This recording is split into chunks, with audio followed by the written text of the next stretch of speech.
Supreme Court, led by Justice Suryakant and Justice Joymala Bagchi, has taken an important step to improve transparency and accountability in the judiciary. सर्वोच्च न्यायालयाने उच्च न्यायालयाच्या निकालांच्या वेळची वास्तविक वेळ सार्वजनिक माहिती जाहीर करण्याचे आवाहन केले आहे, ज्यामध्ये निकाल राखीव ठेवल्याच्या आणि सुनावल्याच्या आणि अपलोड केल्याच्या तारखांचा समावेश आहे. या निर्णयांचा उद्देश न्यायव्यवस्थेवर जी पारदर्शकता आहे आणि जबाबदारी वाढवणं आणि याचिकांकर्त्यांना वेळेवर न्याय मिळणं सुनिश्चित आणणं असाच आहे. झारखंड उच्च न्यायालयाच्या निकालात अनेक वर्षांच्या विलंबाबाबतच्या याचिकेवर सुनावणी करताना न्यायमूर्ती सूर्यकांत भारताचे नियुक्त मुख्य न्यायाधीश म्हणाले, कोणत्याही न्यायाधीशाने किती निकाल राखीव ठेवले आहेत आणि किती सुनावले आहेत आणि उच्च न्यायालय प्रत्यक्षात निकाल अपलोड करण्यासाठी किती दिवस घेतात हे सर्वांनाच कळायला पाहिजे, म्हणजे सगळ्यांना माहिती असलं पाहिजे.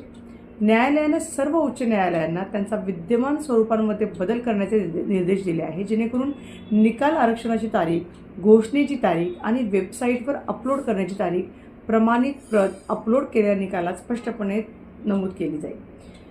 ही माहिती उघड करण्यासाठी एक समान सार्वजनिक यंत्रणा तयार करण्याबाबत उच्च न्यायालयांना त्यांचे मत देण्यास सांगण्यात आले आहे. पारदर्शकतेला चालना देण्यासाठी सर्व न्यायाधीशांसाठी ही माहिती प्रदर्शित करणारा डॅशबोर्ड प्रत्येक उच्च न्यायालयाच्या वेबसाईटवर ठेवण्याचा प्रस्ताव ठेवण्यात आला होता.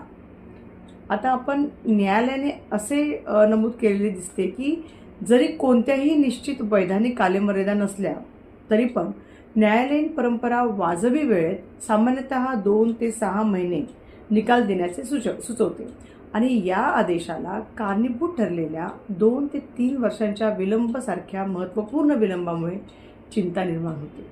जर राखीव ठेवल्यानंतर 3 महिन्यांच्या आत निकाल दिला गेला नाही तर उच्च न्यायालयाच्या रजिस्ट्रार जनरलने हे प्रकरण मुख्य न्यायाधीशांच्या निदर्शनास आणून देणे आवश्यक आहे. जर विलंब कायमच राहिला तर ते प्रकरण दुसऱ्या खंडपीठाकडे देखील सोपवले जाऊ शकते. आता सर्वोच्च न्यायालयाचा हेतू व्यापक मार्गदर्शक तत्त्वे स्थापित करणे आहे, जेणेकरून न्यायाधीशांना त्यांच्यासमोरील कामाची आणि खटल्यांच्या जलद निवारणासाठी जनतेच्या न्याय्य अपेक्षांची जाणीव देखील राहणार आहे. धन्यवाद.